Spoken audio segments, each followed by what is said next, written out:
Welcome to 24/7 World Radio Podcast with Brother Eric John Phillips on this beautiful evening of Friday, August the 29th, 2025, with my dear brother George Widger, as he continues to inform us of certain Jesuit coadjutors incidences that are taking place that we can ultimately trace back to Rome, the Jesuits, and the agitation that they're carrying on here in this country, which is condemned by the papacy and using every means it can to destroy it. So, Brother George, welcome to the podcast. Well, I'm not sure. Were you conflating me with your son Jordan? That was a mistake. I do apologize. Okay. Well, anyhow, I've only spoken with your son once, but he's strikes me as a fine young man. Okay, so before I get to the material, the scripture verse is Deuteronomy 15. Deuteronomy 15, verses 1 and 2, which says, at the end of every 7 years, thou shalt make a release. And this is the manner of the release. Every creditor that lendeth aught unto his neighbor shall release it. He shall not exact from his neighbor or his brother, because it is called the Lord's release. So this is basically an amnesty, if you will. And this is a partial genesis of our bankruptcy laws in the Western world, particularly in the United States. And I'm hardly an expert on the law or bankruptcies, but I understand, at least in America, there are three different types: Chapter 7, 11, and 13. And for individuals, I believe it's a Chapter 11. So if you have so much debt because you've been crushed for whatever reason, divorce, whatever, you can declare this, and your debts, for the most part, are forgiven, and is good for 7 years. That's right. So I'm sure that is probably a partial basis for English common law, which would develop millennial later. So, do you have any reflections? Sure. A release of debt is a wonderful thing for the nation of Israel because it prevents the loss of their property, prevents the loss of their estate, prevents the loss of their tribal identities. And so you have also the year of Jubilee law that goes back again 50 years, 15 years so. The law of release is wonderful. We use the law of release in resuming our private citizenship status pre-March 9th, 1933, because it's a contract. It's a unilateral contract under seal. So when we release the military government of its obligation to treat us like enemy belligerents, we are restored back to the status we all had before FDR ruined it with his Proclamation 2039, Proclamation 2040, Part 6, March 9th, 1933. So our key document in our Declaration of Status is called the release. So I release with consideration, use a stamp, $1 stamp. So yes, that release is a wonderful topic, George. So anyhow, I brought that up because that was my scripture reading. I guess the other day I came across that. And so, it'd be interesting to talk about that. Now, there's, as always, there's plenty of material to discuss in a brief time together. Yes, I'd like to talk about the shooting in Minneapolis the other day. However, yes, I'm gonna hold off on that just for a moment. However, something Yeah, I feel there's one other thing we want to talk about too. We want to talk about this Muslim, this alien Muslim, Tennessee, that raped some woman on the church steps there today or yesterday, and not a word of it in the press or the news media.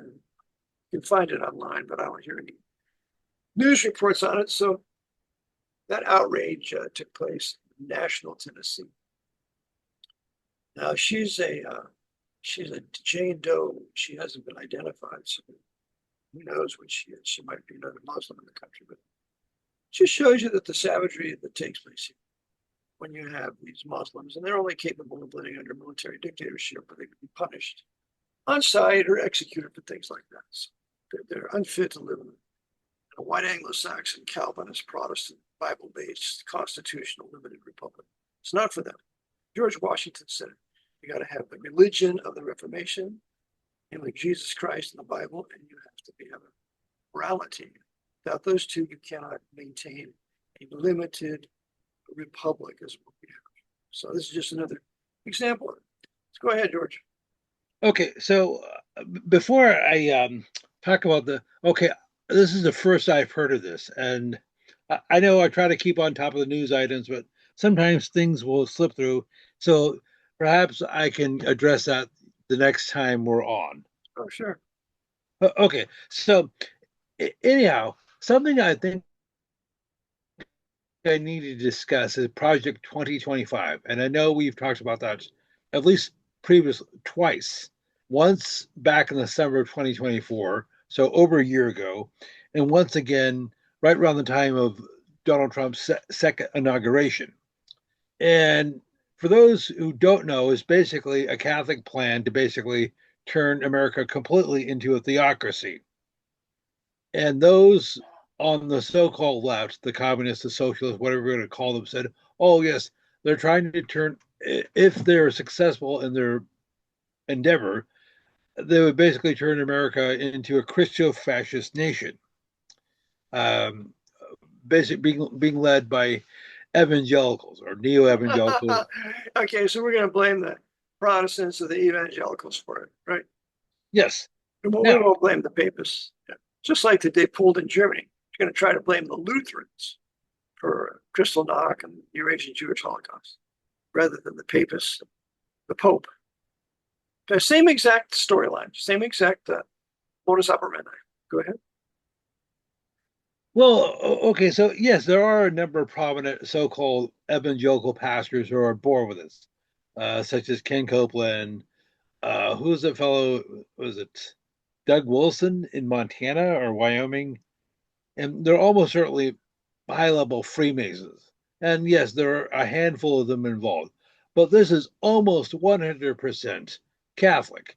The Heritage Foundation was founded by Ed Foyner, who got his he got his undergrad degree from Regis University in Aurora, Colorado, outside of Denver, and he was a Knight of Malta, among other things. So, and so was the his Heritage Foundation. So was his buddy in the Heritage Foundation named Frank Shakespeare, and he went on to be the head of CBS. So he was a Knight of Malta. So you got the Knights on both extremes: Heritage Foundation, CBS. Okay, so this is, for the most part, almost exclusively Catholic, and not just Catholic, ultramontane Roman Catholic. Yeah. Now, I know, radical new right Roman Catholic. Yeah. Over the mountain. Yeah, okay, so I know you just partially answered that, but so shall I just give a quick definition of that again? Of ultramontane? That means over the mountain. Yes, the Alps. So basically, it's a recognition of the Pope's temporal power, initially in Europe, but then eventually the rest of the world. Right. Now, the Jesuits are the great champions of ultramontanism because it's absolutism. It's no limitations on political power. That's what they want. Seek to establish everywhere they go. Whether it's communism or fascism, it doesn't matter. It's the same system with a different name. Okay, so if you look at the Vatican flag, you'll notice the symbolism. So according to the Catholic Bishop of Rome, Italy, he wears, well, traditionally, until the 1960s, he wore a tiara. So that represents like a three-leveled hat. Basically, that means he's the king of heaven, earth, and hell. That's right. And his two keys. You can read that in the work Vatican Empire and by Nino Lobello. Talks about it. Okay, so I know this is a refresher for most of your audience, but perhaps there are a few people who've not heard this. So, also on the Vatican flag, he has two keys, a silver one and a golden one. The golden one represents his spiritual authority over doctrine, theology. Over The, every man, woman, and child on the earth. yeah, There's no salvation outside the Catholic Church, so that the Bull Unum Sanctum of 1302 is nothing more than the framing of his alleged universal spiritual power. There's no salvation outside the Catholic Church. okay, and the silver key is probably even more pernicious than the golden key, or what it's supposed to represent, because that basically evinces his temporal power, his authority over civil governments, even ostensibly non-Catholic governments. Absolutely. Yep. So, um, so this is the whole. So you have all these people. Or okay, I like going to people different websites saying, "Well, no, they're trying to turn America into a theocracy, a Christo-fascist theocracy, or whatever that is." Well, if you look at modern fascist countries that have existed over the last century, such as Franco's Italy, such as, or, I'm sorry, Franco's Spain and Mussolini's Italy and places like that, Salazar's Portugal, Yes. they're all 100% Catholic. Right. And almost all your dictators in Latin America, uh, on the order of about 100%, have all been Catholic. Yep. That's right. And then, Franz von Papen said that fascism is most appealing and in agreement with the Roman papacy. I'll try to find that quote for you. Just go ahead. Okay, well, speaking of that, to that end, I guess last week James Clayton Dobson Jr. died, the founder of Focus on the Family. For those who don't know, he had a radio ministry called, Focus on the Family, and over the decades he wrote a number of books. And his detractors said he was instrumental in help building the new right in the 1970s and 80s, along with other figures like Jerry Falwell and not Buchanan, but Pat Robertson. Yep. And so he ostensibly, I believe, was Nazarene. So he was some sort of Protestant. However, back in the year 2000, he and Chuck Colson had an audience with Pope John Paul II. Now, Dobson retired in the year 2000, so he handed the ministry over to another James, Jim Daly. Daly got his master's degree from Regis University. Once again, I already mentioned Regis University, um, which is just outside of Denver, Colorado. I didn't know that. That's a great find, George. So you have the focus on the family, and that's morality and encouraging people to do the right thing. We'll talk about God in the Bible, but they're totally in the lap of Rome and will not preach against it or speak against it. Here's a book I have, Days of Our Years by Pierre Van Passen, page 465. And he quotes here. He says, there you have an authoritative declaration which holds that fascism is the regime that corresponds most closely to the concepts of the Church of Rome. In other words, the regime which is based on the ruins of the working class organizations it has destroyed, including the Catholic organizations of Italy, Austria, Germany, Basque Land. The regime which has reduced the workers to the level of famished slaves who have no more rights in this life to work for the aggrandizement of the imperialistic states of Mussolini and Hitler, and to prepare themselves for slaughter on the battlefield. That regime has the approbation of and receives its inspiration from the church, which claims its authority directly from Christ the King. Well, this is Pierre Van Passen speaking, page 465, 466. Puts in a footnote. Yes. Franz von Papen, he was the vice chancellor of Third Reich under Hitler and a Knight of Malta. Von Papen brought Hitler to power, and he was never prosecuted at Nuremberg. Franz von Papen declared on January 14, 1934, in Der Volkskirche Beobachter, quote, the Third Reich is the first power which not only recognizes, but which puts into practice the high powers of the papacy, the high principles of the papacy. I'll read that again. The Third Reich is the first power which not only recognizes, but which puts into practice the high principles of the papacy, unquote. That's Franz von Papen, not a Malta, vice chancellor underneath Hitler, was captured after the war, brought to Nuremberg and released. Was never prosecuted.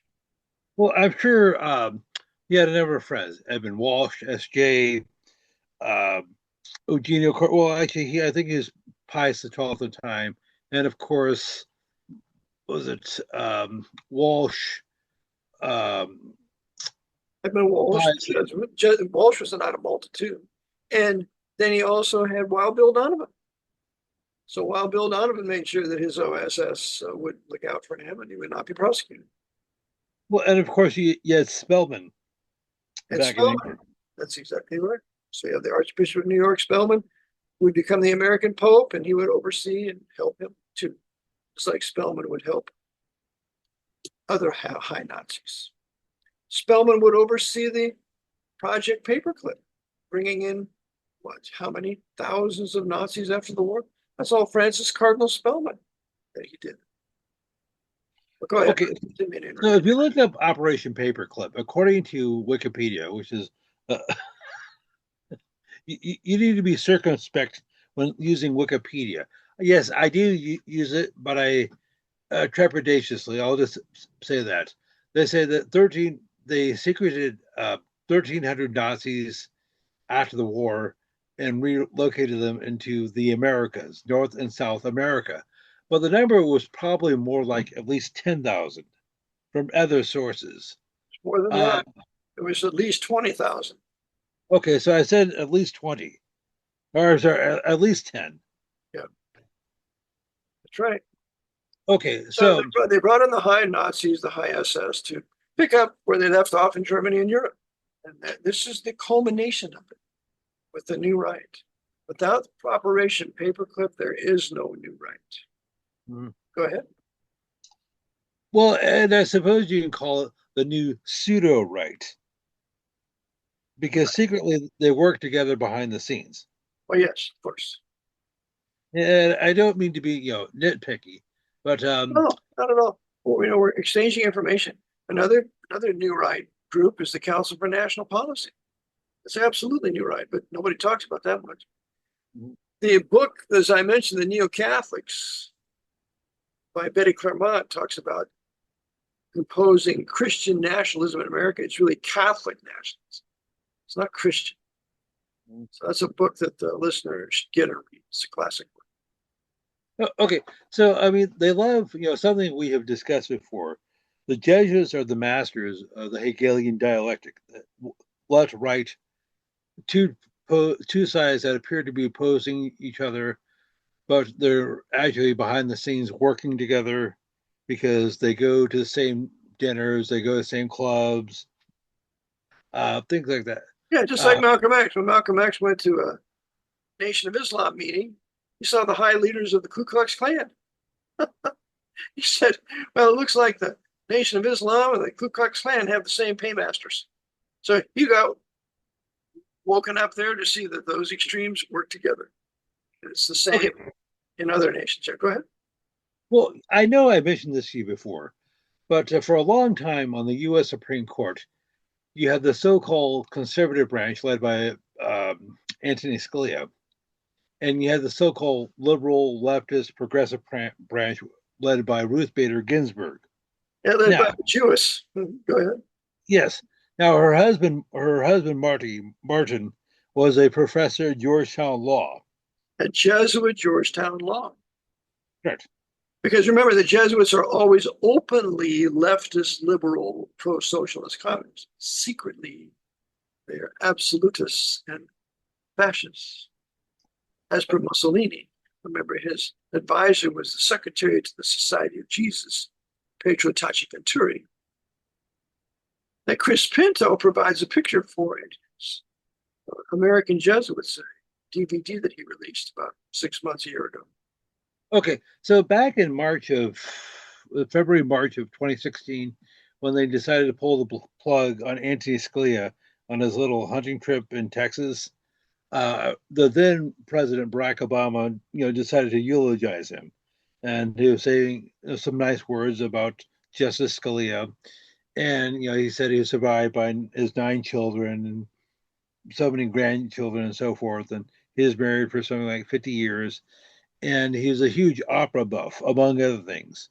As a matter of fact, As I understand, his communist opposite number on the Supreme Court, the Jewish communist Ruth Bader Ginsburg, that he and she used to go to the opera together. Did you?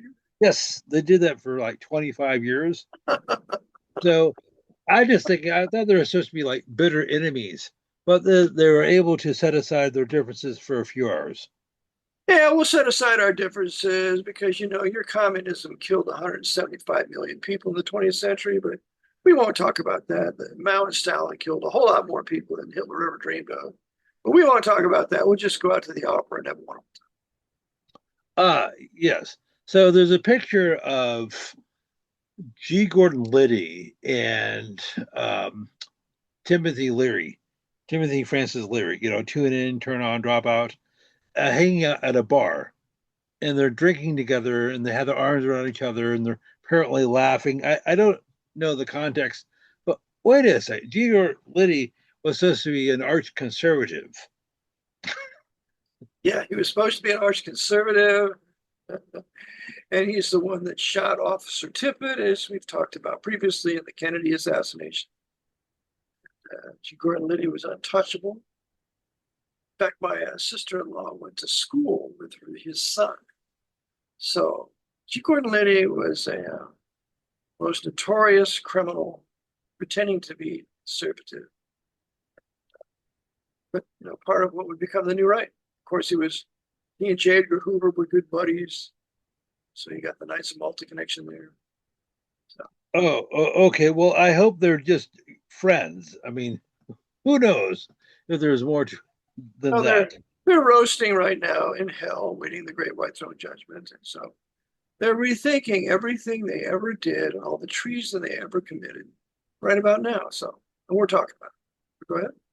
Okay, so I made reference to this a moment ago, or at the very beginning, about what just happened a couple days ago in Minneapolis. So apparently, a young person, obviously, who goes by the name of Robin Westman, who used to be known as Robert Westman.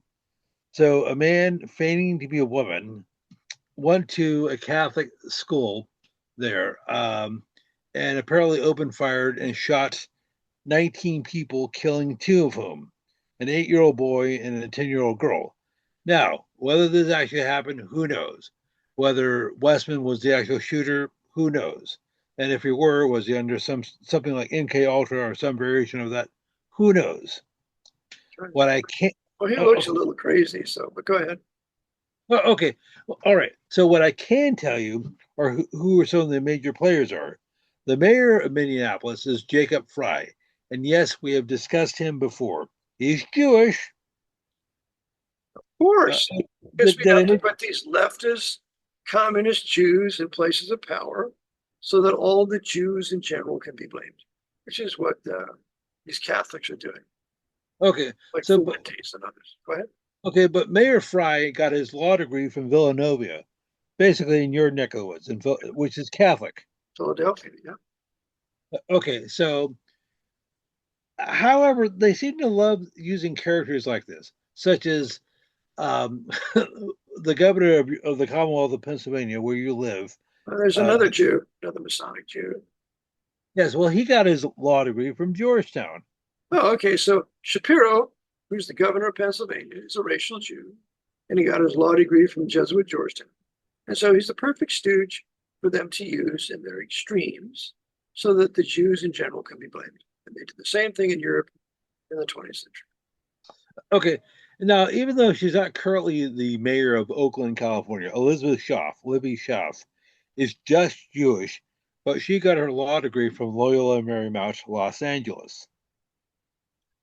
Makes sense. So The Jesuits are educating these intelligent Jews to go out and commit acts of high socialist, communist treason, anti-white male, pro-black, pro-communist, pro-socialist, gun grabbing. And of course, there are certain Jews that aren't going along with it, like the Jews, the preservation of firearms ownership, which is probably the most effective gun-owning organizations in the country. Go ahead. Okay, so, and of course, the governor of Minnesota is Tim Walz, and we've talked about him before because he was Kamala Harris's vice presidential running mate last year.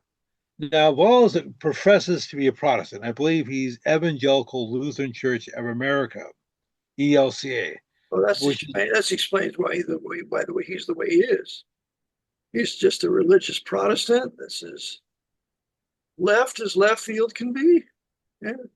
okay. Well, there are a couple more details I need to share about him again. And I know I've said this before.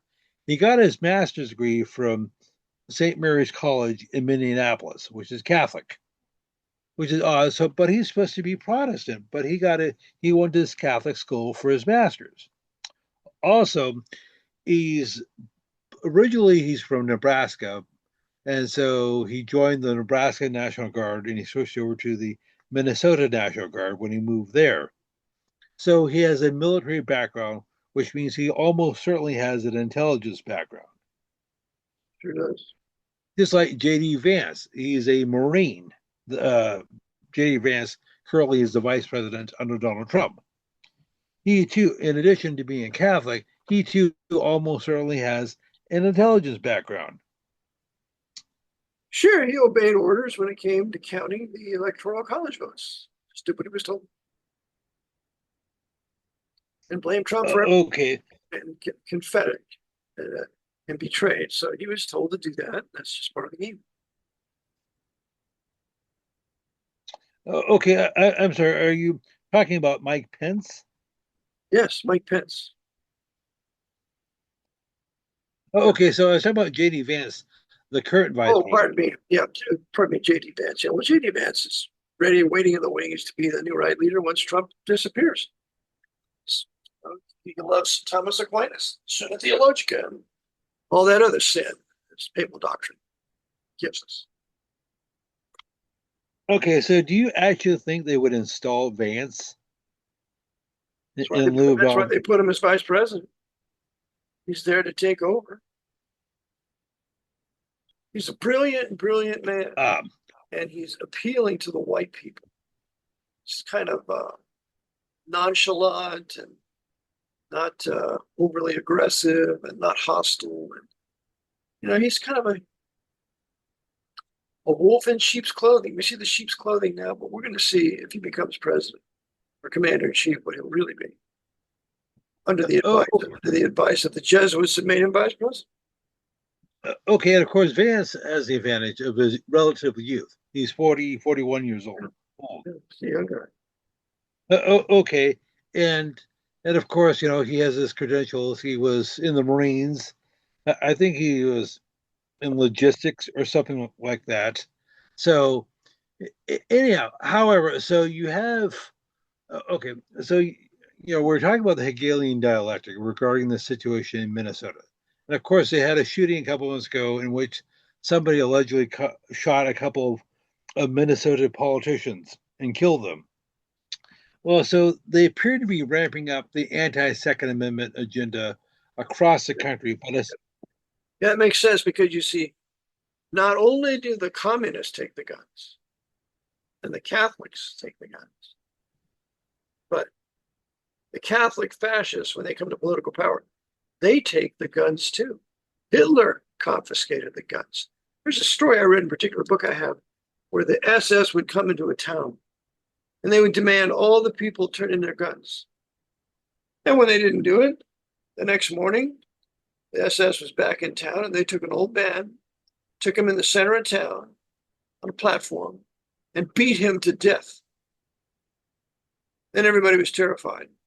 And then they said, now we want you to turn in your guns. And so that's how they got people to comply with turning their guns instead of shooting them. And until the last man died, they turned in their guns and gave up. So Fascism and communism, which is both socialist, is anti-gun ownership because you cannot have a military dictatorship with the people being armed. Can't happen. So that's coming. Okay, so we talked about Jacob Frye, the mayor of Minneapolis, and we've also talked about uh, the governor of Minnesota, Tim Walz, who are basically puppets of the Catholic Church, even though ostensibly they're not Catholic. Frye is Jewish, and Walz is dominantly Protestant, a Lutheran. Now, in terms of the other extreme, so you had this organization called the National Rifle Association, the NRA, that's supposed to be on our side. Well, okay, perhaps. The current president of the NRA, the National Rifle Association, is Wayne LaPierre.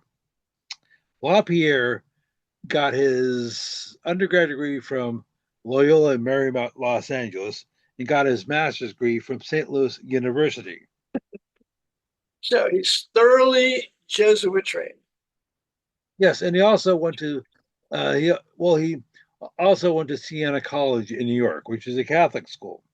So he went to at least three different Catholic institutions.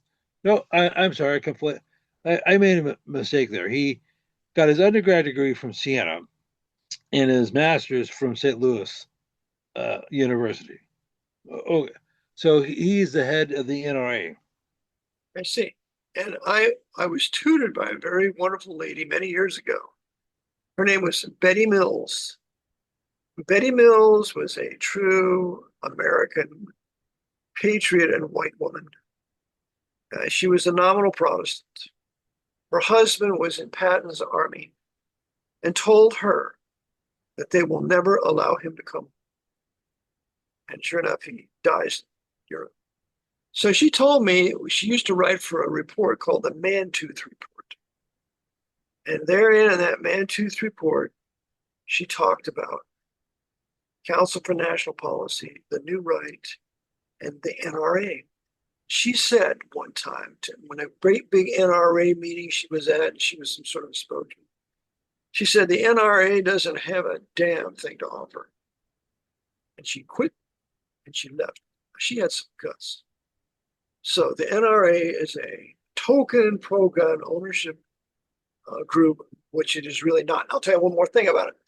When they came out with that wicked 1968 gun law, where you had to start registering all purchases of guns, the man who came over from Europe, who was a U.S. senator at the time, he brought Hitler's gun law back here, and they made it the basis for the 1968 gun law.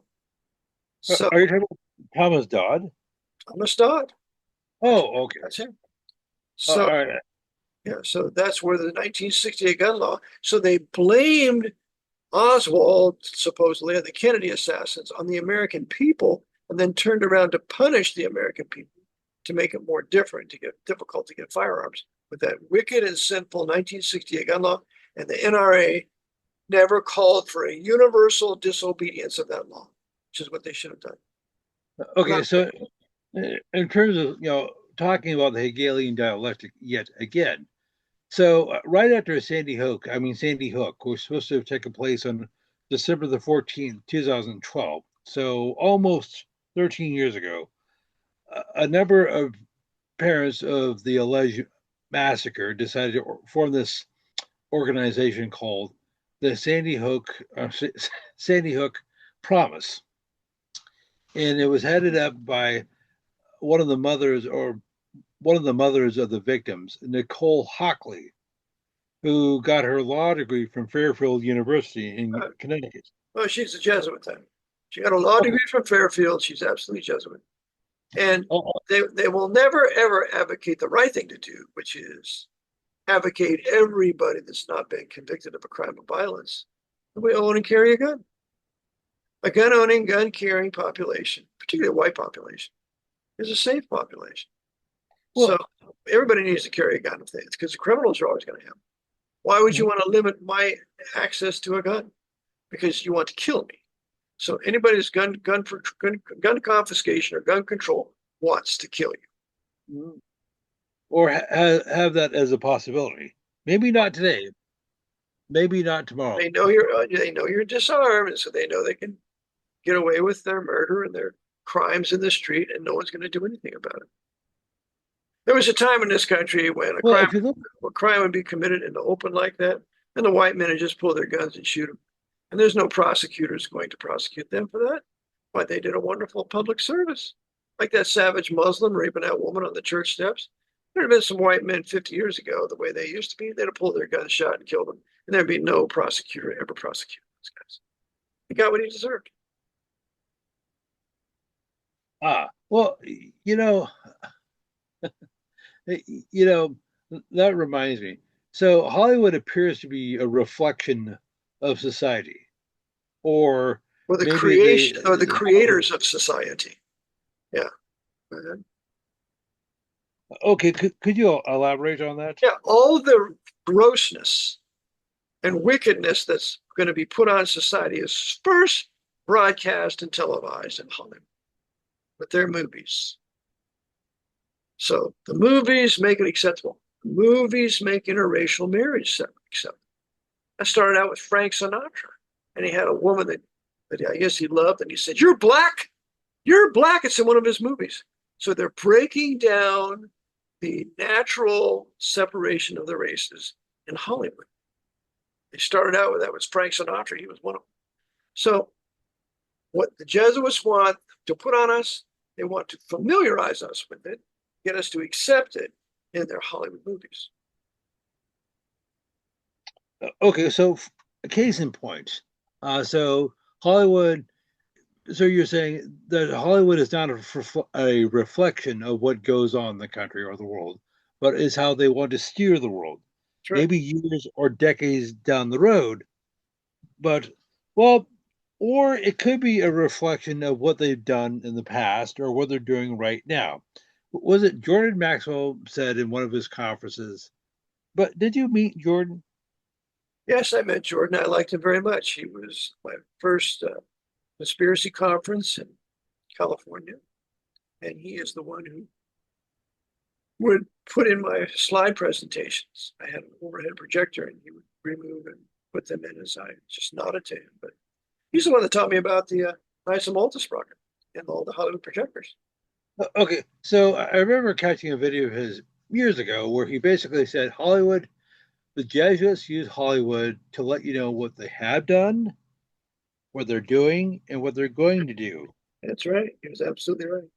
So, which reminds me of Dave Allen, who is an Irish comedian. He said, in Ireland, it has stopped raining, it is raining, or it's going to rain.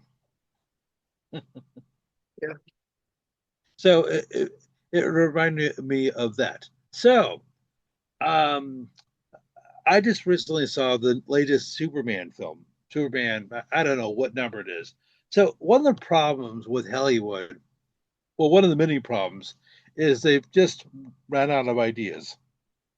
So I know, let's just make a sequel. Let's make a prequel. Let's do a reboot. Let's do a remake. Let's rip off something from television or from comic books. And it doesn't matter how. And then let's Africanize it. We Oh, Africanize it now. So because we got to create a black culture here, or pro-black, because we're under black supremacy today, thanks to the white men who run the corporations and the banks, you name it. They've imposed black supremacy upon us to weaken the white people, so we'll never oppose tyranny. So yeah, so let's just do that. So we'll have a black Superman and a black Snow White. Just make them all black. okay. Well, they haven't got that far with Superman. They almost got that done that with Snow White, and we've discussed that monstrosity or monstrosity that came out earlier this year. Yeah, that nobody attended and nobody purchased. And, you know, matter of fact, I know I personally know all the people who saw the Snow White movie. That's impressive. Okay, And so by the way, we have to remember that there's a 17-man committee at Walt Disney, and one of the ones who was on it for many years was Leo J. O'Donovan, who was the president of Georgetown and who also gave the prayer at the inauguration of Joe Biden. So that shows their places of power. well, he not only did Joe Biden's prayer, but he officiated the funeral for Beau Biden. Is that right? Yes, Richard Donovan did that. See, yes.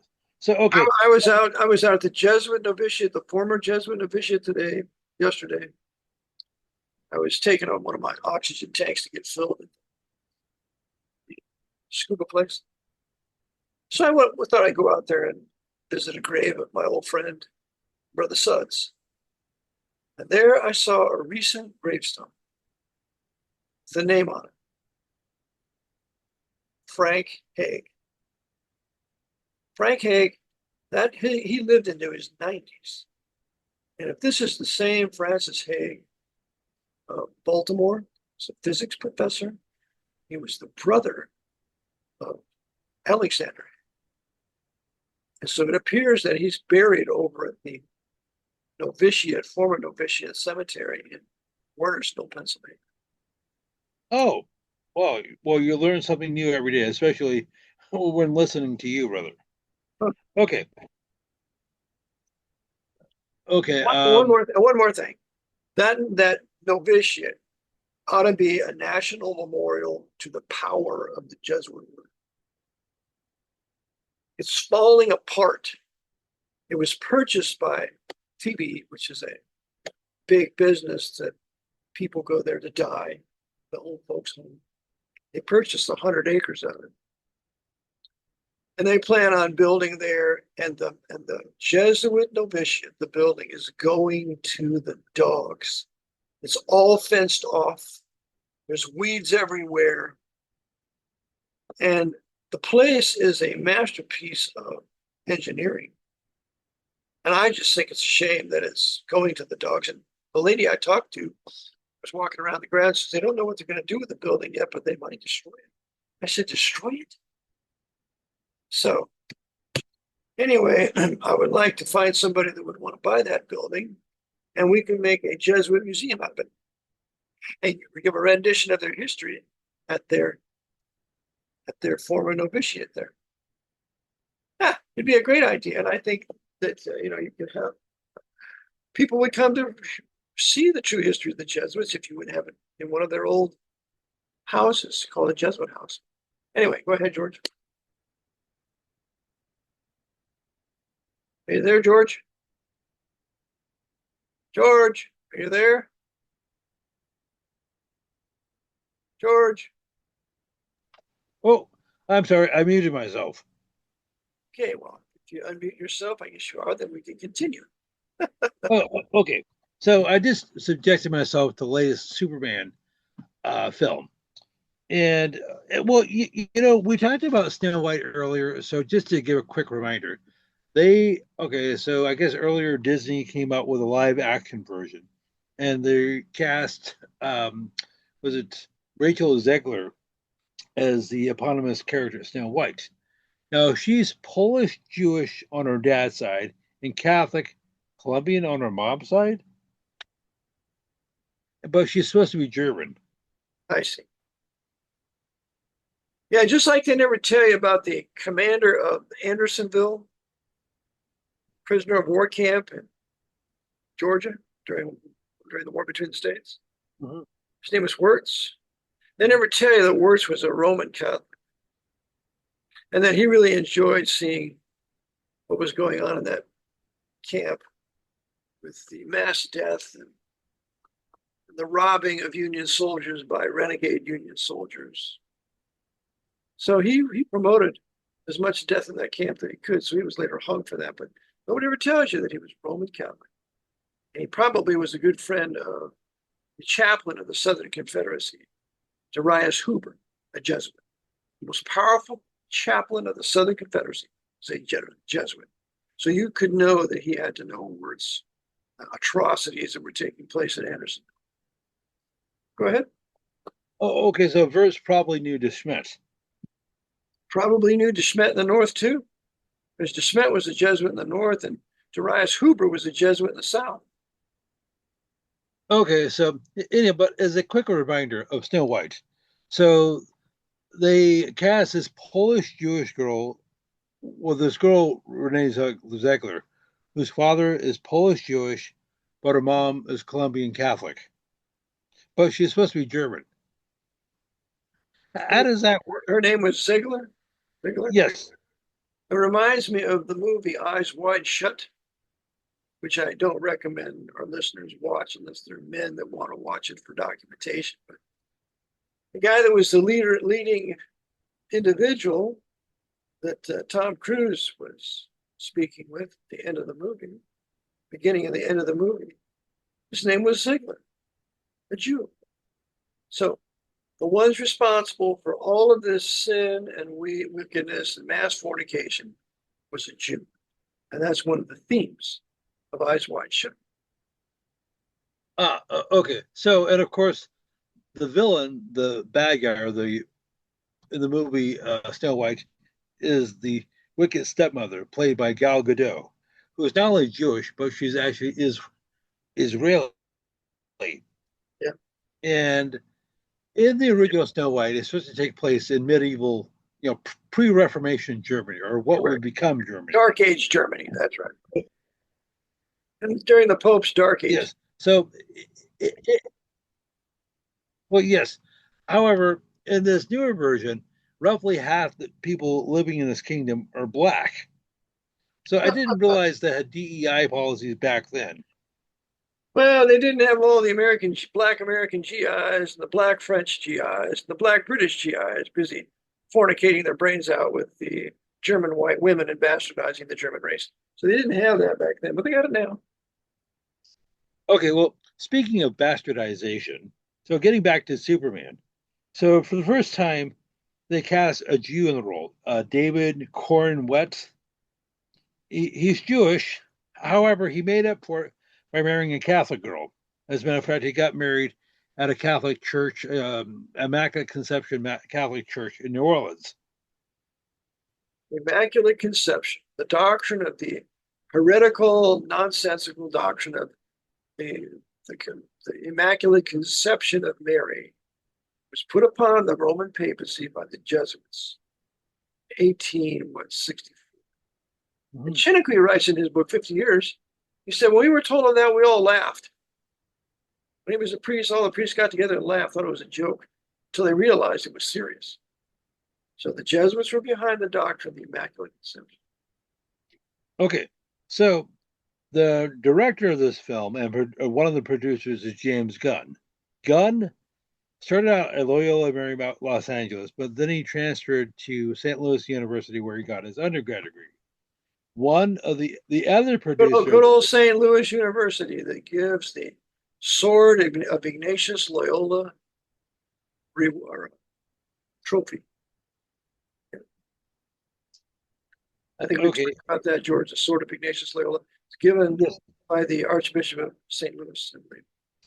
Okay, so you have the co-producer is Peter Safran, who's Jewish. So you have a Catholic and a Jew who are producing this movie. That's what the second Ku Klux Klan warned about. They warned about the Catholics, Jews, and the blacks taking over the country.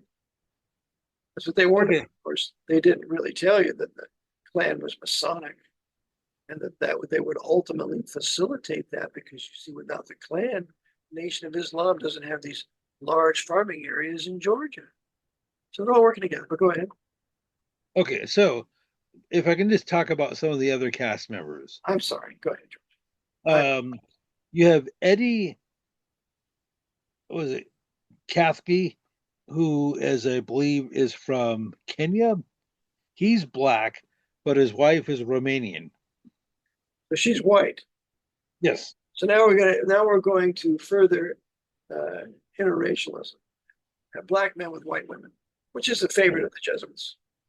Okay, so then you also, well, I mentioned David Cornwett. You have Nathan Fillion, who is actually from Canada. He went to school in Winnipeg. He went to Holy Trinity Catholic High School in Winnipeg. Looks like they're all Catholic or Jesuit controlled to me, George. Yes. You also have Isabel Merced, who, the characters are immaterial because I really wasn't paying attention. She is actually Hispanic. She's Catholic and lesbian. Wonderful. So we'll step over the line of bring in the Hispanics, the Spanish. I don't like to call them Latinos because that's the Pope's language, Latino, and I think it's a disgrace to call them Latino. But we'll just call them the Hispanics. We're going to bring in the Hispanics now and miscegenate the whites, and then we'll make her a lesbo. We'll make her a sodomite. That's just great. So now we can begin to embrace that. So ultimately, we're going to have an LGBTQ WXYZ community that 50 years ago, 60 years ago would not be tolerated.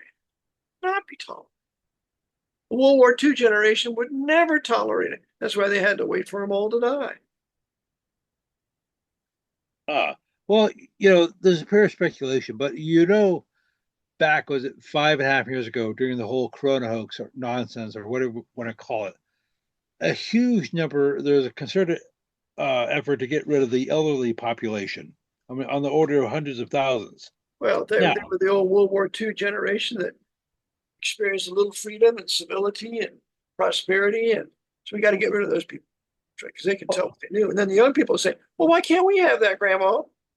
Well, then they're going to be interested. So just kill them all, and they'll never be talking to their grandchildren or great grandchildren the way it was. so there's a concerted effort to get rid of them. Well, not only because of the knowledge you had, also they're becoming a huge financial liability, not just in the US, but in other countries like the UK. So the policy here was in the US, was to prescribe people remdesivir, Yeah, that's right. but it Dr. was Brian Ardis midazolam talks, in the. yeah, to kill them with that. Now, just for the listeners, remember this government or the British government is not broke. It is a giga quadrillionaire government. Openly, they're in debt. Secretly, they have so much money they don't know what to do with it. Because if you think they don't trade those Social Security accounts all the time and double their money every 3 days, that's what they do. It's called they're trading in tranches in London and other places.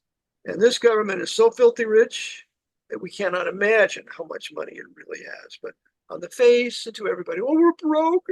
Social Security's broke. We can't do it anymore. That's for the public consumption for all the enemy belligerents. Well, there's a scene in the movie Superman where I won't go into the details, where the arch nemesis Lex Luthor, uh, as I said, he's the enemy of Superman, arranges it to where he's arrested, and he's arrested by the world police. I realize there's no such thing, but just overlook that. And so, as the Yeah, the world police, the international intelligence community, all working together. And who do they arrest? Superman, Okay, they arrest Superman. okay, so he says, "Well, I demand my Miranda rights," and they say to him, "Well, you're an alien. You have no rights." So now I realize it's supposed to be a comedic scene, but what do you think they're telling us with that? They're telling us exactly what they are telling us. You have no rights other than what they want to give you. And the rights that you have as an enemy belligerent, a quote unquote US citizen, since March 9th, 1933, are nothing more than privileges and immunities, which do not include fundamental rights for the US citizen created in the 1930s, the Proclamation 2039-2040. Okay, so anyhow, and just one other thing about the movie Superman. Um, Traditionally, now, did you? All right, my first exposure to Superman was with Christopher Reeves in 1978, and I actually liked that growing up because it was hokey, but I loved the music. It was a John Williams score. It was very um, dramatic and iconic, but the music was non-existent in this film. It was basically techno pop or whatever, and it was just it had no talent whatsoever. That's just a personal reflection, and it seems to be indicative of our world today. We have Every we we have no music anymore, George. We have no real music. If you go to the opera or any of these wonderful places where you can hear symphonies, the people that are there are white. I went over to Reading twice. There was one black guy. He played the bass in the opera, in the orchestra. That is our music. That is white, historically Protestant music. The chorale is an invention of white Protestant nations. So that's our music. And the blacks don't want anything to do with it. So what the Jesuits have done is they've taken our music from us. They've Africanized us with white people that play essentially African drum beat music to reduce us to the state of the African where they're in poverty and fighting all the time and fornicating all the time. So the music leads to that. I should say the chants, the beating of the drums. And that's why they invented the drum set. The drum set's invented in America. So they can bring the drums and call the demons when they're pounding their drums. And so all of that's African. And so they've Africanized us white people, and we have been deprived of our wonderful heritage and beautiful high music that tells a story. It's written by great white men and Jewish men like Gustav Mahler and others. So they've taken our music. So that's why we white people that want to preserve the Reformation are a very small minority of what is out there now. Well, you've had a situation. Well, you're talking about the Africanization of America and the Western world, Yeah. and that appears to be happening in several historically white countries. And when people talk about the so-called Great Replacement theory, oh, that just sounds like white supremacist conspiracy theories.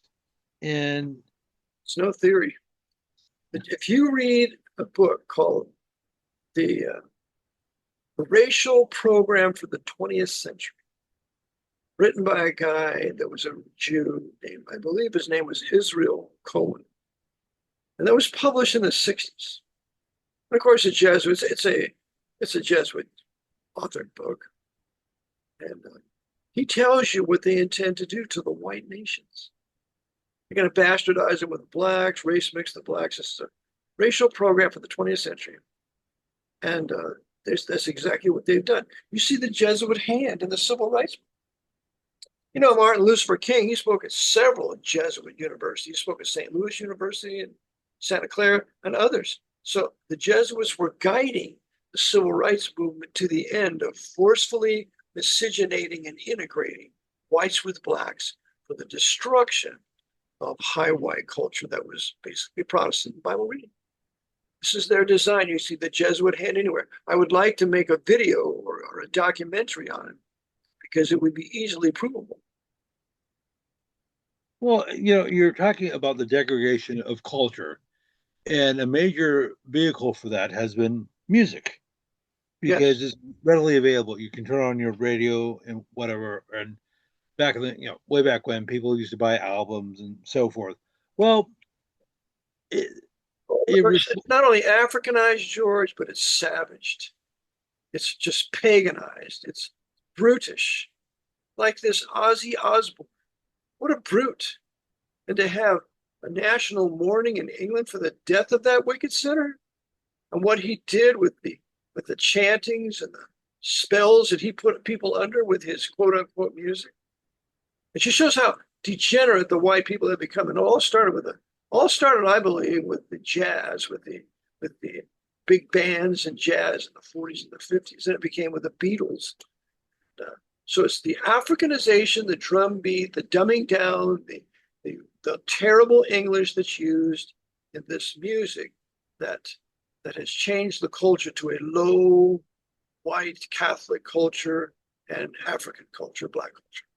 We do not have a high white Protestant culture any longer. It's been finished. That's why we need another country. That's why I advocate having a new nation somewhere in North America. We can escape this. We're out before we're destroyed completely.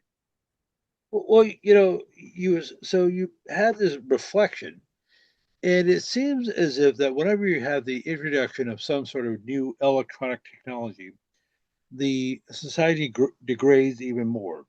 And you've seen this over the last, say, century or so. Radio, television, the film, Yeah, the internet, yeah. and specifically uh, social media, say, the last 10, 15 years. Yeah.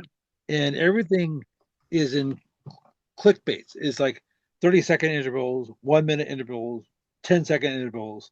You have people dancing, people who are half naked, whatever, Yeah. whatever, whatever stupid. There's no long period of concentration. The level of concentration in this white culture today, I think, is about 15 minutes. Anything more than that, we got to go get entertained. So they're not able to concentrate and think. They don't read books. None of this Generation X and on, reads any books. They don't have any favorite authors. They're illiterate. They can't even write. And so what do we have? We have a reversion back to the Dark Ages, where all you know what's true is what the priests tell you and what's in the stained glass windows. And today it's what the media tells you and what's on TV. It's exactly the same thing that was done back in the Pope's Dark Ages. They've done to us now. Well, one of the boogeymen the left trots out, or the communists, the socialists, whatever you want to call them, is that under Donald Trump or somebody like him, they're going to burn the books. Well, actually, they're talking about Ray Bradbury and Fahrenheit 451. That's what they're talking about. yes. No, the communists have been burning the books for years. They don't want libraries. They've been purging the libraries for years. Well, actually, you don't have to worry about anybody burning books because nobody reads them. Now, this is, one of the problems is it's not illiteracy, i.e., not having the ability to read. It's illiteracy, having the ability to read but not reading. Yeah. Well, and if you don't use it, you're going to lose it, and it won't be long until it's completely. I give it another 20 years here, and all they're going to know what's on their phones and what they can see in the movies. They'll know how to read a little bit and write, but they're going to have a vocabulary of no more than 1,000 words, 1,500 at the most. Remember, Edward de Vere, the author of the Shakespearean plays, he coined 5,000 new words for the English language at about the time God was putting together the AV 1611, which would be the highest English prose ever for the English people. And he used Edward de Vere, who was a Bible believer, read the Geneva Bible extensively. He used Edward de Vere to give us all these new words. So we don't have that kind of thing anymore. We have the Africanization of our English. Call it Ebonic English. It's not English. It's another language for another people. Well, you're saying you reckon that probably the next generation or so, the vocabulary is going to be reduced to maybe 1,000, maybe 1,500 words. Well, I think you're being very charitable. Yeah, maybe you're right. Maybe we should go down to 500. Well, and okay, was it Winston Smith?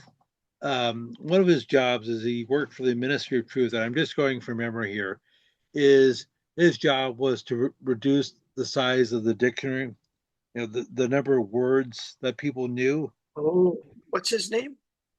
Winston Smith. He was the protagonist of 1984. Also, he's in the book 1980. Yes. Also, somebody else in his department, I forgot, was supposed to go through old newspapers. Oh, this is 1940s when people actually read those things, and they're supposed to edit anything that was unflattering to the current government. They've done the same thing with Black's Law Dictionary.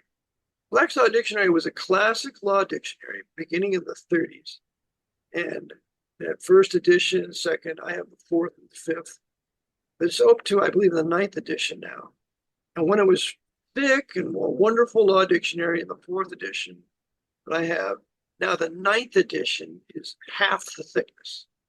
So they have purged out most of the common law terms, common law pleadings in their Black's Law Dictionary. So it's really not a dictionary anymore. It's just it's a document put together to dumb down the judicial lawyers.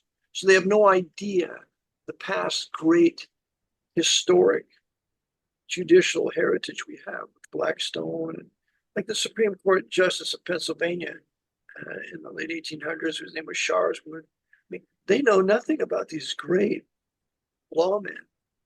Joseph Story, So we're doomed to, it's not only the medical profession that's killing us, it's the legal profession that's killing us by depriving us of our lawful heritage in the law. Well, okay, this is completely tangential and this had nothing to do with what I wanted to present on. But if you look at a book from the 19th century, an American book, using American spelling and American vocabulary, or even in the early 20th century, it almost seems as if it's written in a foreign language, even though it's modern English. Yeah. The rule because the writing was so much more complex.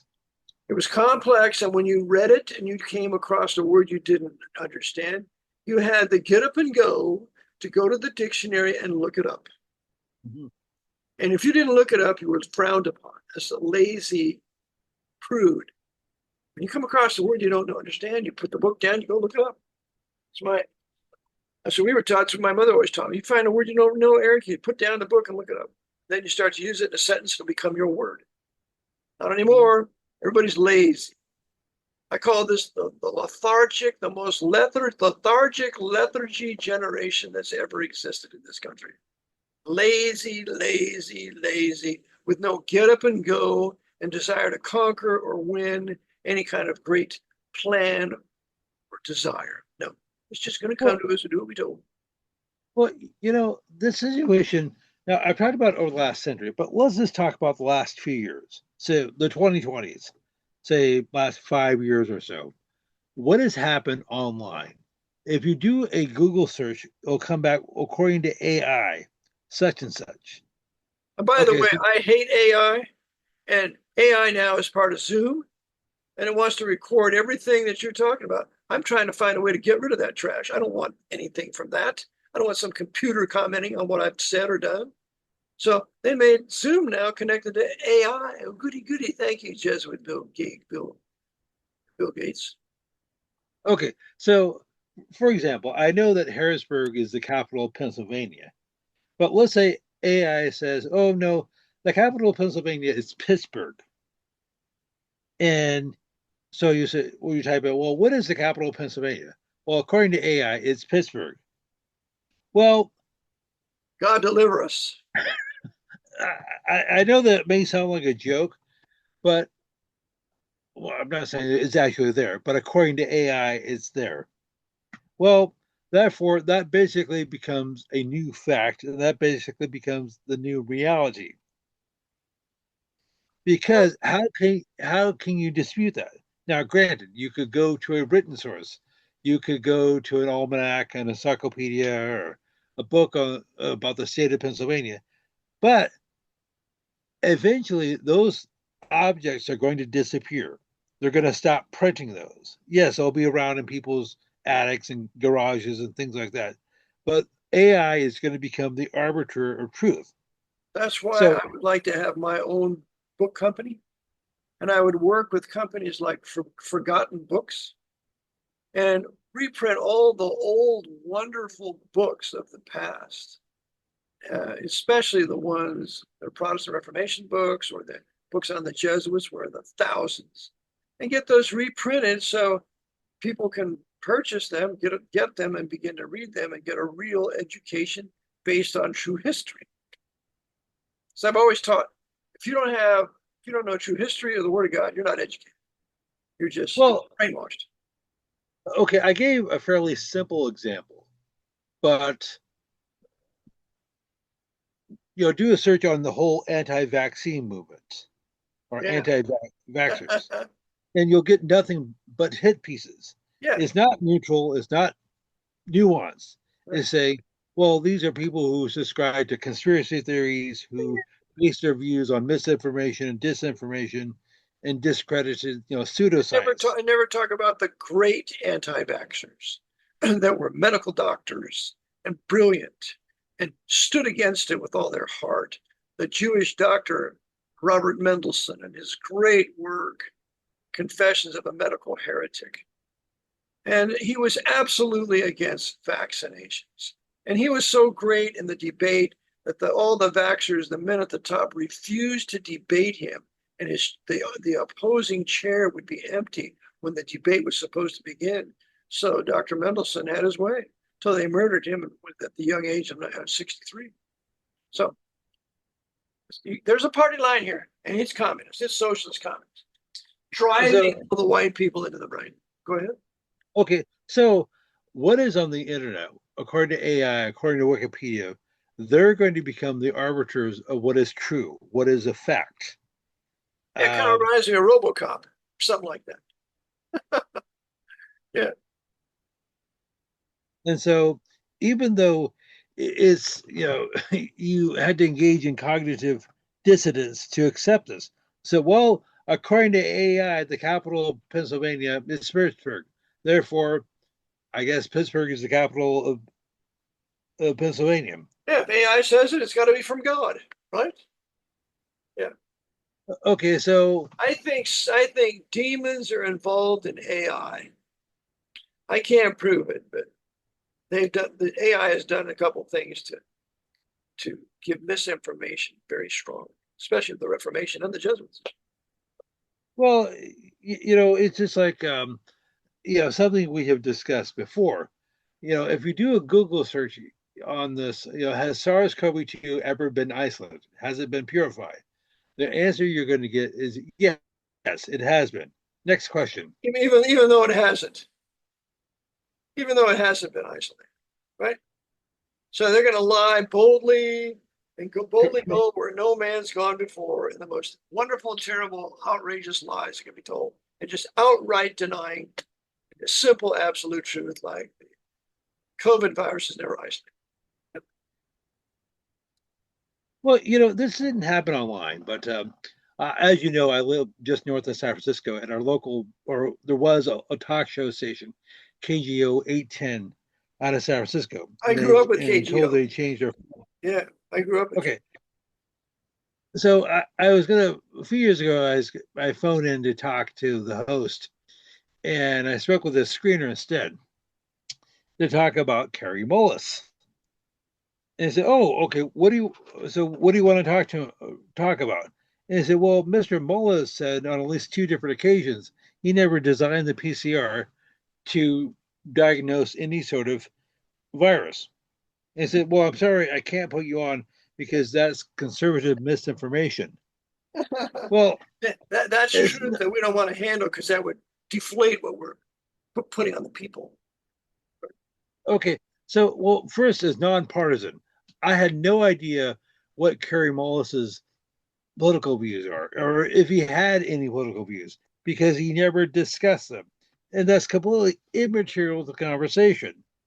However, He also went after the Jesuit Fauci, and it wasn't long after that Dr. Carrie Mullis just ceased to exist. Oh, you weren't saying he was assassinated, were you? Oh, I wouldn't say anything like that, George. He's just in a coincidence. He died.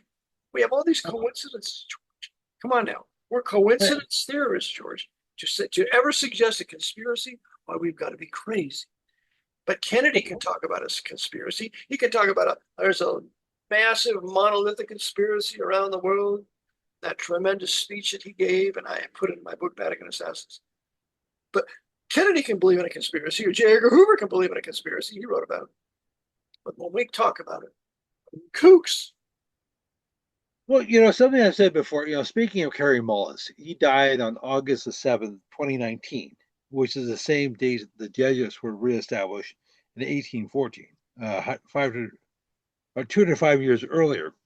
So, as I said, he was a big opponent of both Anthony Fauci and Robert Gallo. Two good Jesuits. Gallo was not a Maltese, that Italian Catholic. Yes. That big killer with the AIDS pandemic that he arranged. Okay. So Mullis said on at least two different occasions he never designed PCR to diagnose any sort of virus, HIV or corona or whatever. That happened after the fact. So if you have the inventor of this product saying that it's being misapplied or misused, that should raise some concerns. Now, there's also been debate or discussion as to whether SARS-CoV-2 has ever been proven to exist. Well, could have something to do with which the fact. I think Dr. Andrew Kaufman does a pretty good job in proving that. Okay, so what they'll say is people like Kaufman is, well, he's a medical doctor, so he's not qualified to talk about that virus isolation or alleged virus isolation. And they'll say regarding Kerry Mullis, well, he should stay in his lane. He wasn't qualified to talk about HIV or COVID because he was just simply a microbiologist. That's it. So we can't talk about anything that's not our specialty. Is that what you're telling me, sir? Correct. That's what they're telling you. That's right. Okay, well, in that case, why should we listen to the opinion of any of these Hollywood actors? Because they're just actors. And none of them could know anything that might be true. So don't talk to them about the real John F. Kennedy, who's still alive. And don't talk to them about other things like that, like Donald Trump being killed in 1989, the real Donald Trump. I mean, we're not going to talk about those kinds of things. Only crazy people do. Go ahead. Oh, I wasn't aware of that. Yeah. So, Even Benjamin Fulford said that he was killed in 1989. Fulford was trained by the Jesuits, Japan. Yeah. So this oh, Trump that we have here is not the real Donald Trump. But go ahead. I don't want to get sidetracked here. oh, but next thing you're going to say, Paul McCartney is not really Paul McCartney. That's right. He was Fall, the fake Paul. That's what John Lennon called him. Fall, Faul. And they did a whole bunch of plastic surgery on him, taught him how to play the bass guitar left hand. Yeah, that make it left-handed. Why, of course. Oh, Just like Robert Booth Nichols told that female reporter in that very special presentation called The Octopus Murders. He says to her, nothing is as it seems. When he showed her the real Zapruder film showing the driver shooting Kennedy. The female reporter says, and I saw the Robert Booth Nichols slowed the bullet down real slow. You saw it hit Kennedy in the head, exploded his head, and Booth Nichols said, I'm going to show you the Zapruder film that you've all seen. And he shows that film and he stops it. He said, you see that tree hanging in midair? That's the one that was doctored. That's the fake. I showed you the real one.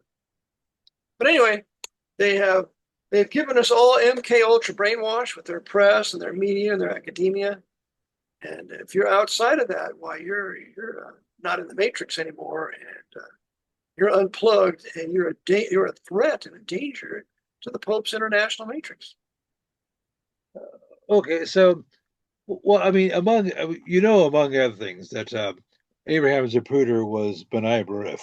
Yes, he was. He was a high-level Jewish Freemason, and that's why they allowed him to film it. And he filmed it for the CIA. And he was never killed, was he? And he sold the original film to Henry Robinson Luce for $150,000. And Knight of Malta Luce took it to Rockefeller Plaza there in New York. And that's where the CIA doctored it and cut out several frames. So Zapruder didn't talk at all after he took that picture, took that home video, because he was supposed to. That's why he aimed high on the video, so that they didn't see the storm drain shooter also shooting Kennedy in conjunction with the driver. Oh, it's an unbelievable story once you see it. And then, according to John F. Kennedy Jr., they said they killed my mother in front of me. They shot her. The real Jackie Kennedy was killed, and a double was put in her place, who was Onassis's wife. And the real John F. Kennedy Jr. was isolated, and they put the son of Onassis and his mistress there to take the place of John F. Kennedy Jr. I mean, you got to listen to it. It's called Stolen Identity by John F. Kennedy Jr. It's a book he put out, Lost Identity, Stolen Identity. And you ought to watch some of the videos on him because he's absolutely believable. I'd like to have him with you and me on a video or an interview sometime, George. Oh, Go back. okay. Well, in terms of say doubles and things like that, doubles and replacements, I've looked into that, and I'm trying to keep an open mind here. I mean, I suppose that could be the case. However, I'm not going to say anything definitive right now. I was first exposed to that idea when I read Strange Death of FDR by Emmanuel Josephson. It's written in 1960 something, I believe. Anyway, it's one of his masterpiece works. Anything Emmanuel Josephson writes, you want to buy it. And he shows that the FDR at Yalta was not the FDR that was put in office in 1933.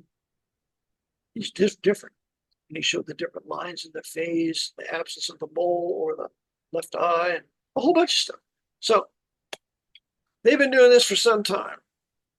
Well, people have made similar allegations about Adolf Hitler. There's probably more than one of those. Probably. And the guy that was in the bunker was most assuredly not Adolf Hitler. And that's in a book called Hitler's Escape by Ron Hansik. That was not Adolf Hitler at all. Okay. Anyway, their Jesuits are masters at this. They've been doing it for a century. And they'll pull out a double when they need one. Someone is out of line or whatever. Well, something I've noticed about Bill Clinton when he was in office back in the 1990s is his hair. Now, Ronald Reagan had his dyed brown while he was president and even beforehand, but it was a consistent color. Whereas it seems that the Bill Clinton's hair was constantly changing color. It would be completely white, then it'd be salt and pepper, then it'd just be like light brown. And it would vary from, I guess, whether he's in the White House or whether he's in Europe or whatever. So they must have, which strikes me as odd. So maybe there's more than one Bill Clinton. Wouldn't surprise me in the least. How do we know about these things? But the press tells us. Who's running the press? The Archbishop of New York City, the Archbishop of the political capital of the world. He and his knights and Jesuits, the Jesuits overseeing him, but he oversees the Knights of Malta here, the American language, the American tongue. And so they run it all. And so they feed the people these lies to get us to think the way they want us to think. They're going to continue to do it as long as there's a monopoly, academia, and the press run by the papers. Well, I know we probably should be wrapping this up. It's just like, you had to wonder how long have they been doing this, and how many of these figures are, say, doubles or what are replacements or whatever, and how long have they been telling us this through Hollywood? There's a movie with Kevin Kline, a comedy called Dave, and are you familiar with it? No. Okay, came out in 1993. Now, we've talked about Kevin Kline before. Now, he's German Jewish on his dad's side and Irish Catholic on his mom's side, but that's almost immaterial to the conversation. So, in this film, this Kevin Kline's character plays a comedian named Dave, who is a doppelganger for the president. I remember Kline is a Jewish name. Yes. Okay, so Dave is a doppelganger for the president. Well, it turns out the president has a heart attack or a stroke or something, and he's on life support. So the CIA or the Secret Service gets a hold of Dave and says, "Hey, would you mind filling in for the president until he recovers?" "Oh, sure, no problem. Oh, don't worry, we'll tell you what to do, and you don't have to do anything. You'll just sign executive orders or just read the." You're laughing. Orders, yeah. Okay, so, gee, do you think they're telling us something in this film? Of course, absolutely. They're telling us what they do. But as Roman Catholic Jack Nicholson said in A Few Good Men, you can't handle the truth. And that was a Jesuit line deliberately put there for a laugh against the dumbed down and stupefied American people. You cannot handle the truth, and they're right. Oh, are you talking about Roman Catholic Freemasonic Jack Nicholson? Yes. When he was playing the general in A Few Good Men. Well, I believe he was a colonel, Nathan Jessup. Yeah, Nathan Jessup. Yeah, Nathan Jessup was the colonel. Okay. Okay, so you talk about uh, Tom Cruise, who purportedly is an Orsini. I have that from a couple different sources, I wouldn't doubt it. and The of course, Orsini. Yeah. Remember, for the listener, the Orsini family is probably one of the 10 most powerful families, giga quadrillionaires, like the Aldobrandines. So, uh, yes. uh, okay. Do you remember the second famous line of Nicholas? Not, I'm sorry, Jack Nicholson in A Few Good Men is he basically says, "You need me in the wall. You want me in the wall." Yeah, yeah. Because you need a man. At the end of the day, you need a man with a gun who's going to protect you. So who's going to stand watch? Are you Mr. McCaffrey? Are you Mr. Weinberg? Are you Weinberg? And so he stresses the fact, this guy's a Jew. The the attorney working with Tom Cruise is a Jewish guy. And so you Weinberg, so it's an attack on the Jews. And so that's kind of a new right suggestion there. Okay, and of course the director was Meathead Rob Reiner, the son of Carl Reiner, Okay, all right.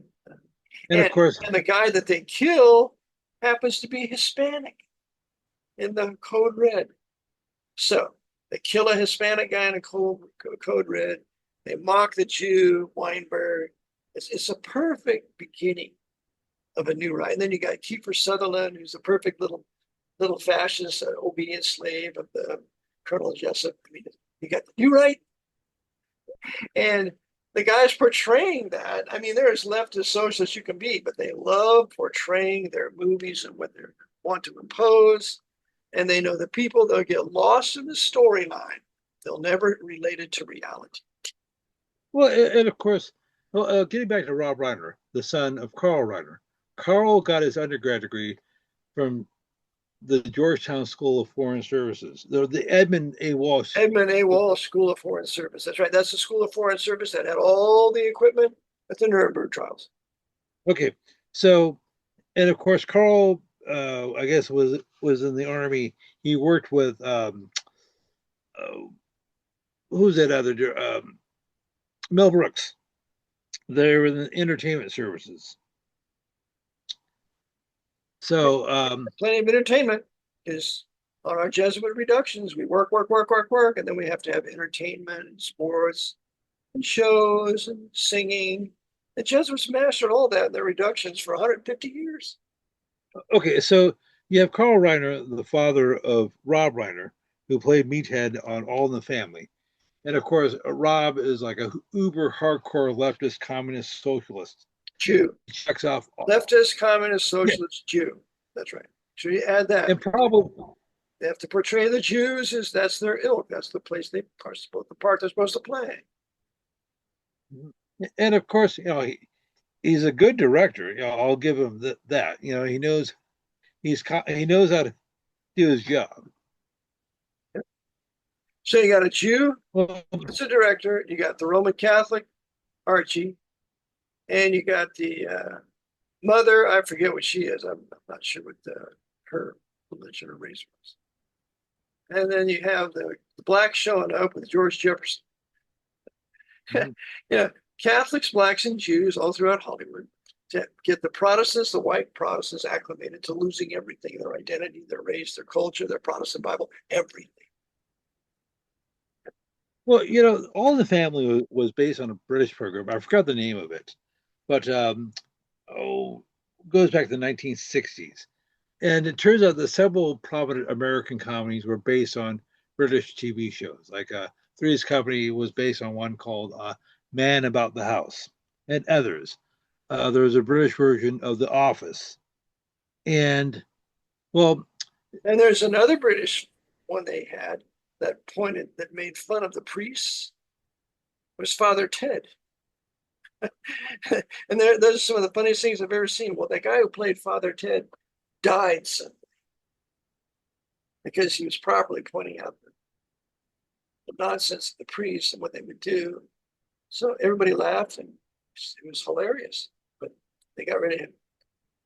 okay. So, but the show that was supposed to be the basis for All in the Family in Britain was about this this nominal British Protestant uh, white collar, I mean blue collar worker.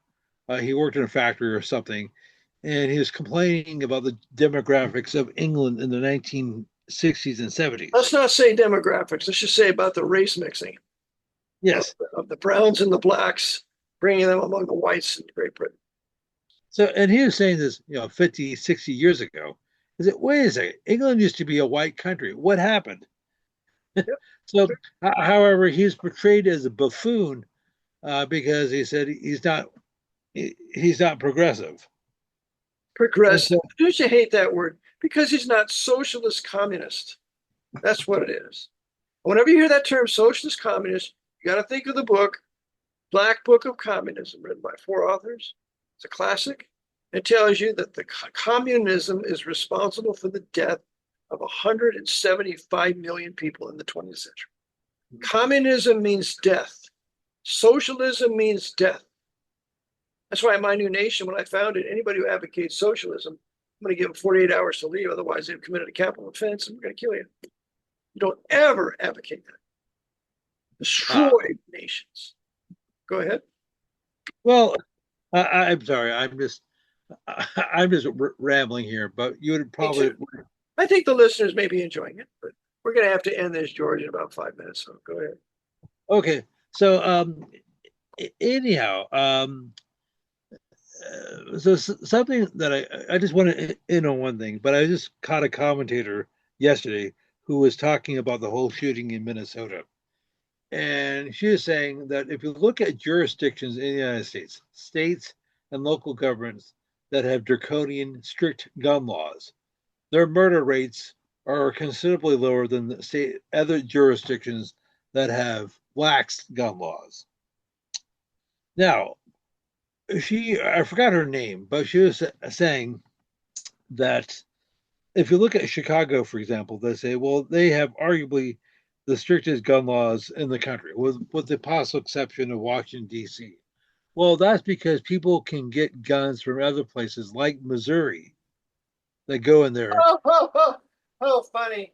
I'm going to tell you the truth about the guns, DC, and all these other places where we have these large black communities. I had a black student from Chicago, and he and his wife were in my class. His name was Rommel. She was called Queen.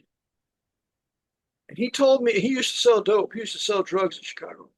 And they used to hide their guns in the gutters of the house they lived in. So if the cops showed up, they wouldn't find any guns. He told me that in Chicago, they would bring in a tractor trailer load of guns,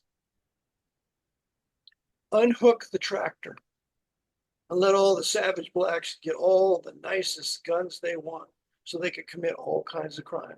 I had another black at Lancaster tell me that too, with this black girl from Mulatto. I like the guy. He said, yeah, they do that. They've done it in Harrisburg. Just bring in a bunch of guns for the blacks to shoot each other, and maybe some white people too, so they can decry all the crime and impose their martial law and have total gun confiscation. Because remember, the fascists and the communists could confiscate the guns. So that's what really has happened. They bring the guns in the black part of town. They do that.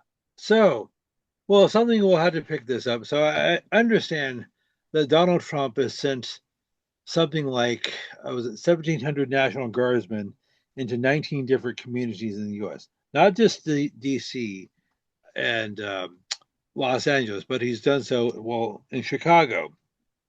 Well, first, I think that's probably a test balloon because you really. I've had blacks say to me, we want martial law. Chicago and the black community is out of control. It's murder every day, dope every day, and we need martial law. One guy said, I welcome the tanks. Because the Jesuits have deliberately done this to the black communities, providing them all this means of crime and the dope that the military government brings in here and the guns so they can shoot each other. All of that to justify taking everything from them. And then ultimately, because the white people say, look at all those blacks. Look at all the savages. I mean, the prisons are full of them. Like 1 out of 3 black men are either on probation, parole, or in prison. What's that? What's that for? Drugs, and then violent crime and murder. Why? They've been groomed for it so they can be used as a justification for the implementation of new right martial law. And the vast majority of white people are falling for it. And there are no black leaders like Denzel Washington or any of those other guys trained by Jesuits that are ever going to come out and tell you what I just told you. The closest one that ever said what I just said would be Malcolm X. So, and then Malcolm X is Mr. Persona non grata among Black history now. They don't report anything what he said or really did. So until this picture is seen, it's going to continue to get worse. And until you have local self-government that punishes crime, that puts to death murderers and forced rapists and kidnappers and pedophiles, until you start putting to death these people, you're not going to have any safe street to walk on. I'll give you another example.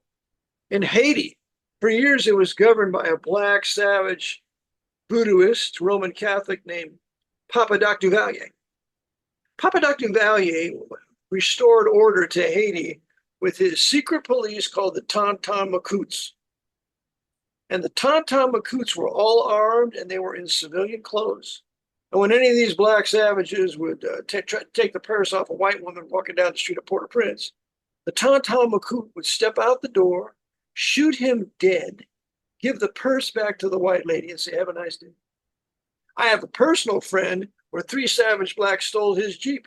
Tonton Macoutes pulled up. We'll get your Jeep for you, sir. We'll be right back. They caught up to those guys. They shot and killed all 3 of them for them, whatever it was, and brought the Jeep back. And says, we're sorry, there's a little blood on it, but here's your Jeep back. And you know what? When Papa Doc Duvalier ruled Haiti, there was no crime in Port-au-Prince. White women could walk down the street and feel safe. That's the only way these savages can be governed. My brother was a taxi cab driver in Reno for years. He gave a ride to a black guy one night. He got to talking and he said to my brother, he said, I'm convinced that my people are only able to be governed by a military dictator or a tribal chief. They are not capable of having a republic. And that's coming from a black man that was born black, raised black, in the black community. That's what he said. And he's absolutely right. They can't do it. So they need their own country where they can have a military dictator or tribal chief, and then he can keep order. Just like the Zulus. The king, the tribal head of the Zulus had all power of life and death. And that, guess what? It was a ordered culture, Zululand, until the British came and destroyed it. But those are facts, George, that unless white people and black people face those facts, there will never be any resolution. It will only get worse. That's what the Jesuits want, to the end of fascist martial law, and open up the 600 camps and send them all there, rather than give a legitimate remedy. Okay, before I sign off, I just want to share this little factoid that I picked up from my father when he was in Vietnam. He was, as I mentioned before, he was career Air Force, and he was in Vietnam 67, 68. First, he was at Phuket for the first 6 months, and then at Cam Ranh Bay. Well, at his first base, Phuket, there was a South Korean Tiger unit. And this, I didn't know this until my dad told me this, because the general public doesn't know this. South Korea had a contingent of soldiers. Yes, they did. And they were known to be very fierce. Well, I think they were Republic of Korea. They were called ROCs. Yes. The ROCs were created by, I believe, the Marines or Special Forces.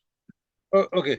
So they said, Geneva Convention, what's that? Never heard of it. Or Hague Convention, never heard of it. Well, they basically, the only reason why they took prisoners alive is so they can extract as much intelligence out of them as possible. And once they were done, they were done. Right. There's like, exactly. So they would flay them alive. And outside their, that's typical Oriental torture. Okay. Remember, the Orientals, the Asians left to themselves are savages. And the Jesuits learned that the hard way. They just had to get control of the emperor and the military where they could control those savages. And so they are the greatest torturers. If you talk to any American GI that was a prisoner of war in a Japanese camp, they hate them because of the horrible tortures they put them through. Okay. So outside of Phuket, there was a tiger camp or tiger base, and you see the heads of Viet Cong whom they captured. They're on plays on pikes, and is rather disgusting. And yes, and That's what the Turks did too in so Korea. That's what the Turks used to do. They used to call the bodies of the North Koreans that they would capture and kill. They cut off their heads and they hang their bodies up at the entrance of the camp, and they called them Slicky Boys. I know because I lived in a trailer park of a guy. His name was I can't remember. Anyway, he was in the Rangers in Korea. And he said that's what they called him. And he said whenever the Koreans would go down into the camps of the Chinese during the Korean War, when they would go down, they would cut off every head with their crooked knives and only leave one or two Chinamen to live. They go back and tell the Chinese army. And so when the Chinese heard that the Koreans were in the valley, or when the Turks were in the valley, they got out of there because they were scared to death of the Turks. okay, so getting to the punchline, so to speak. So my dad told me that during Tet 1968, the North Vietnamese and Viet Cong attacked all the U.S. bases in South Vietnam, and you're talking like dozens of facilities. But they did not attack Phu Cat because it was adjacent to this tiger base. Oh, So, okay. so we're gonna no, I think we're good. We don't want to lock horns with them. So there's a complete shaggy dog story, and I do apologize for that. Oh, no, it's But very important, George. That's very important. So the listener realizes that the Koreans that were there in their special unit were savage, and they were they're more savage than the North Koreans and the North Vietnamese. And so they respect them. It's like the Turks were more savage than the North Koreans. The Turks, now I'll end it with this, the Turks only had respect for the American Marines. They had no respect for the American Army, the Navy, or Air Force. The only ones they had respect for were the Marines. uh, well, but but you see, if you're gonna have war, uh, sometimes is no holds bar. Sometimes you had to be brutal. The whole reason for a war, a real war, is to defend a principle that you and your people stand for. And that enemy is coming to take it away and you away. And so, therefore, I am for winning as soon as possible. And if you read the Reformation history of what the Dutch were driven to do by the savage Spanish, then it'll be crystal clear. If you're going to win the war, you got to kill them. And Uh, how you kill them? Hey, I don't have any rules. I don't believe in the Geneva Convention. I believe in winning the war. I believe a nation should be powerful enough and its soldiers vicious enough so that if any other nation wants to go to war with them, they're going to say, we got to fight those guys. When Constantinople fell to the Turks in 1453, the most terrifying cry that went through that city was, the Janissaries are coming. And as you know, the Janissaries were whites that were kidnapped by the Turks. They were raised to be their best savage soldiers.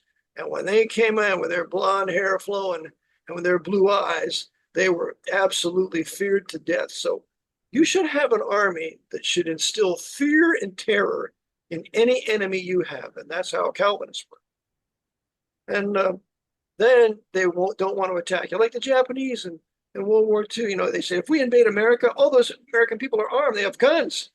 We can't defeat them all. Yeah. It's a great argument for universal gun ownership. And in my country, I'm going to make it a law you got to own a gun. And if you don't own a gun, you're going to have to pay a license every year not to have one. It's going to be $100 a year, so you better go buy your gun. Otherwise, I'll have to license you for not having a gun.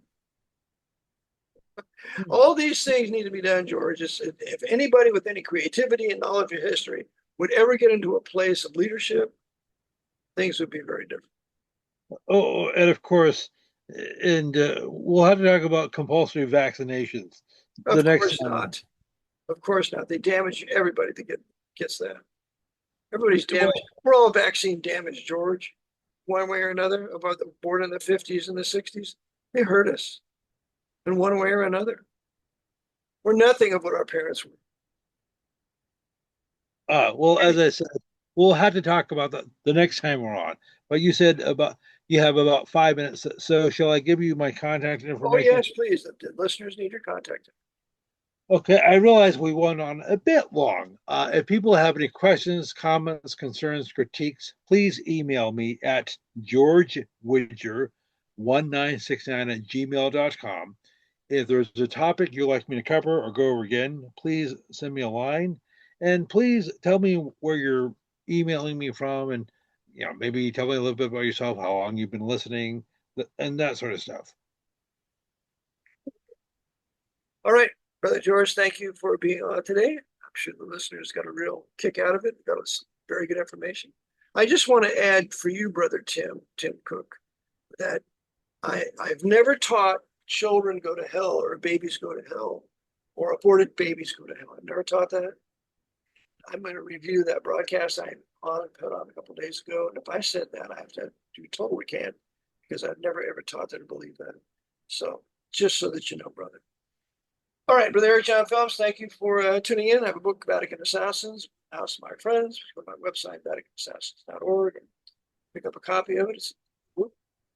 And send your donations to RBT, P.O. Box 306, Newmanstown, Pennsylvania, 17073.